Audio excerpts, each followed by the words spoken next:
What's going on, Alabama fans? Chris Daughtry back with you guys here on the Alabama Football Report by Chat Sports. And coming up on today's show, you are going to absolutely love what Ryan Grubb had to say at his press conference today. Kalen DeBoer also giving us an injury update during his press conference. And there's also some just not so good news that we do have to discuss here on today's show because as much as I don't want to talk about it, it is news. So we do have to talk about it at the end of the day. But first up, talking about Ryan Grubb. He was asked today about what type of message right now is being sent to Alabama's running back room going into this game versus LSU. Obviously, kind of had some struggles last year in terms of the running backs actually getting going in this Alabama offense, mainly because you had Jalen Milroe running the football for the majority of the time there. But, against LSU, they were able to run all over them. Same thing going into this game against LSU, especially now after they fired their head coach. This is what Ryan Grubb had to say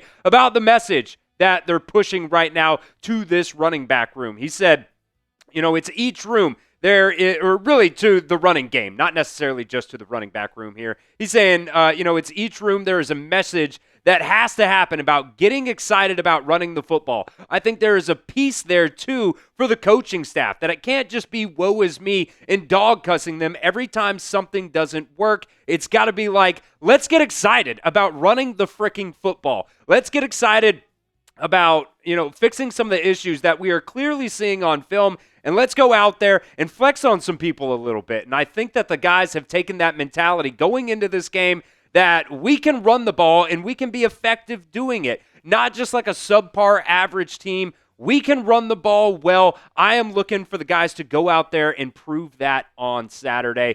Just listening to Ryan Grubb talk about that message right there. Go out there and flex on some folks. I am just really, really excited, and hopefully Alabama's run game can go out there and, whether it's the offensive line, whether it's the running backs, they can go out there and, I feel like offensive linemen, their favorite thing to do is move another grown human being out of their way. We'll see if Alabama can do that on Saturday. So if that fired you up as much as it fired me up, I want you guys to help me out here on today's show. Hype up today's video. Go over, if you're watching on your phone right now, go over where it says comment, scroll to the right. You'll see a little button that says hype there. Hit that hype button. It puts it out there into the YouTube algorithm, and it helps us out get this video to more Alabama fans. So if you loved that message from Ryan Grubb, make sure you go over there and hype today's video. All right, so Alabama's running backs so far this year have tended to struggle a little bit. Jam Miller, obviously, he's been out. He's been, banged up through, multiple games so far this year. Obviously missed the first 3 games of the year, and then also got knocked out of that Missouri game late in that game as well. Kevin Riley, Daniel Hill, both of those guys trying to get involved a little bit as well. Daniel Hill more of late, compared to the beginning of the season there. But, both these guys, including, you can throw Jam Miller in there as well. All 3 of those guys also help in the pass game a little bit. One thing that's kind of crazy, though, there's only been 1 game so far this year where Alabama has averaged more than 4 yards per carry, and that was the ULM game that, at the end of the day, nobody should really, count, because you should beat the hell out of ULM. But the rest of the SEC, they have really struggled running the football at a consistent level anyways. Jam Miller, like we said, he's only played in 5 games so far this season, and the one game that he's really, gone crazy in, I guess you could say, is that Vanderbilt game there. Was doing some good stuff against Missouri as well, until he got injured at the end of that game, but, came back after that concussion against Tennessee, had 12 carries for 15 yards. That's just not very good at all. That was the game you really saw Daniel Hill come in at the end of the game and kind of help out this Alabama run game a little bit. And then against South Carolina, again, 10 carries for only 26 yards. So we'll see if Alabama's run game can move some guys out of the way and really assert their dominance in this game against LSU this weekend. So I want to hear from you guys down at the pinned comment of today's video. Who do you think is more to blame for the running game woes? Is it the running backs? Is it the offensive line? Or is it both of those guys combined? A little bit of both of them. Let me know what you guys think. Type your reaction down at the pinned comment of today's video.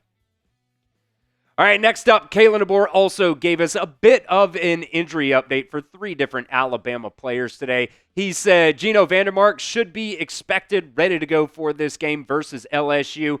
And, talking about that run game a little bit as well, this is kind of the same thing here with this offensive line. They have, I don't want to say struggled, but there's definitely been some inconsistency, both in pass blocking and in run blocking. Those tackles have really struggled at times in terms of, pass protection, but the interior, in terms of run blocking here, Cam Dewberry, William Sanders, both of those guys have gotten some work in at left guard. Geno VanDeMark, I believe, has also gotten about 55 snaps this season at that left guard spot. You've seen more of Jaden Roberts going in there. I think Cam Dewberry overall this season has done a pretty decent job. There's been some times where you see him, just kind of get spun around and it seems like he doesn't know what he's doing. But those kind of plays are very, few and far between, I think. But still, you expect a guy that coming in, transfer from Texas A&M, with a lot of experience, you would expect him to be a little bit better, I think, in the run game than he has been so far this year. Jaden Roberts, Geno VanDeMark, both these guys kind of going back and forth at that right guard spot. Jaden Roberts, had some injuries that he was dealing with early in the season, but, this past game against South Carolina, he played every single snap, 100% of the snaps versus South Carolina. And if you go back and, find his interview this past week during the bye week when they had the media availability for some of those players there, the last question, I'm not sure who asked it, but I think it might have been Charlie Potter, if I'm not mistaken, said, how excited were you that you were able to play 100% of the snaps versus South Carolina? And he just had this insanely intense look on his face, like super excited. So, we'll see if, Jaden Roberts can just continue that good play because, man, for the past 2 years, I've been hyping this kid up as somebody who could, possibly play himself into, a second-round draft pick. Hasn't really worked out that way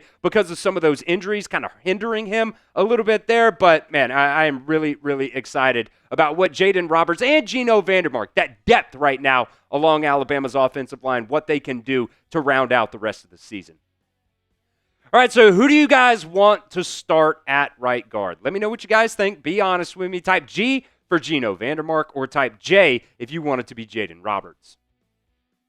All right, we'll continue with some more injuries and that not-so-good news here in just a second, but this episode is brought to you by Prize Picks. The hard-hitting football action is even better with Prize Picks. The weather might be changing right now, but the feeling of being right never gets old. So keep the season rolling on Prize Picks by getting $50 instantly in lineups when you play your first $5 lineup. This is what we got cooked up for tonight's game, the Dallas Cowboys versus the Arizona Cardinals.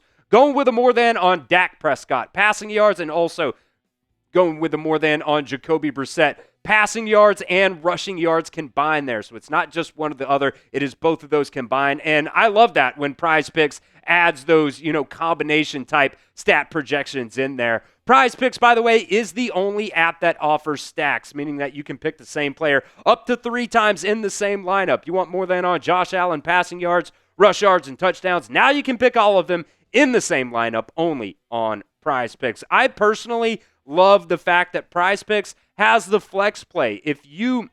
How you play is up to you. If you want flexibility, choose the flex play where you can get paid even if one of your picks misses. And if you want those bigger payouts like we do here at Chat Sports, we always go with the power play.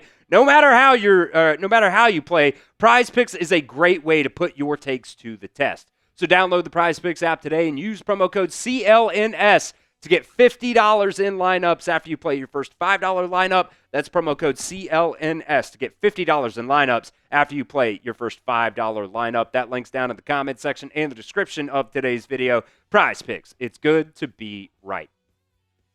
All right, the next injury update from Kalen DeBoer here, talking about tight end Danny Lewis Jr. Pretty much he just said, we'll see. He's kind of been week to week, day to day, every single week here. He has been practicing, according to Kalen DeBoer, a little bit more this past week than he was the prior weeks before. And, I've mentioned it a lot. When Danny Lewis Jr. is in the lineup, it definitely helps your run game out a lot there as well. I think a lot of correlation equals causation. When Danny Lewis Jr. is in the lineup, your running game also really does improve when he's in there as well. So, we'll see if Danny Lewis Jr. is going to be able to go for this game against LSU. And then a name that we have all been waiting on here, Qua Russaw.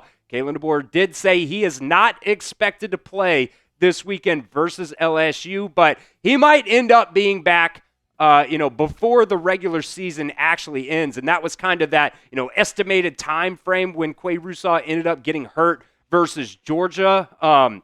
That was really a killer because he was supposed to be your best edge rusher coming into this season, and he's only been able to play 107 snaps so far this year for the Crimson Tide defense. But, good news, Yanze Pierre, at the end of the day, he has just absolutely blossomed game after game. He's just getting better and better and better. Not just, he's not just trying to run around, those tackles. He's running through some of these guys now. And, he had 3 sacks versus Tennessee, including that, forced safety that he had there. This kid's really coming along. And like I said the other day, he's making it a really, really hard decision, I guess you could say, for Kane Womack to how is he going to divide these snaps up when Qua Russaw ends up getting back. But, it does seem like, I'm just totally guessing here, maybe 2-3 more weeks, maybe by the time, that Iron Bowl rolls around, we might see Qua Russaw back in the lineup.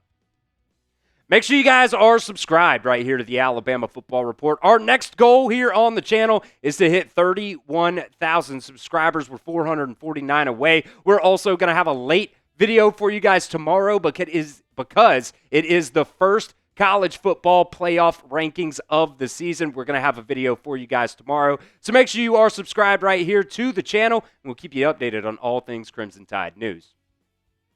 Now, all things Crimson Tide news means the good, the bad, and the ugly. And unfortunately, this is, part of the ugly here. Didn't really want to talk about it, but it is news, so we do have to talk about it.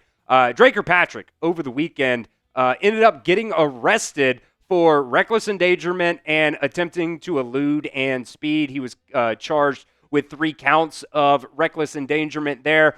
He ended up being booked into the Tuscaloosa County Jail and was released around noon, I believe it was there, after he was released with a $1,500 bond. So, at the end of the day, just young guys just making, dumb decisions. They're going to have to live with it. And,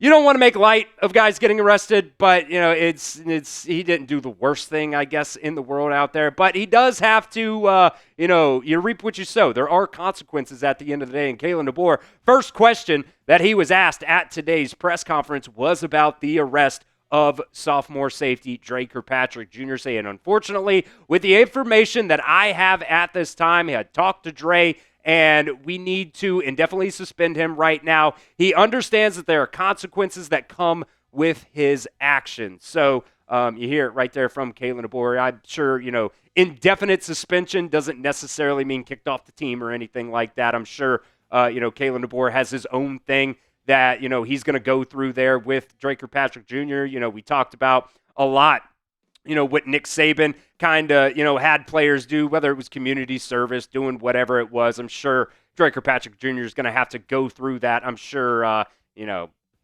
maybe by playoff time, he might get back. We'll see. I just don't really know. This is the first, situation like this under Kalen DeBoer, so we're going to have to, find out how he handles these types of things here. But, Drake Kirkpatrick, when he's played so far this year, I think he's done some pretty nice things, especially when he's played, at that safety spot this year. 44 snaps so far this year on defense, but he's been doing a lot on special teams, whether it's kick coverage, kick return, punt coverage, punt return. He's been playing a lot on special teams, so Alabama is going to have to find somebody to fill that void.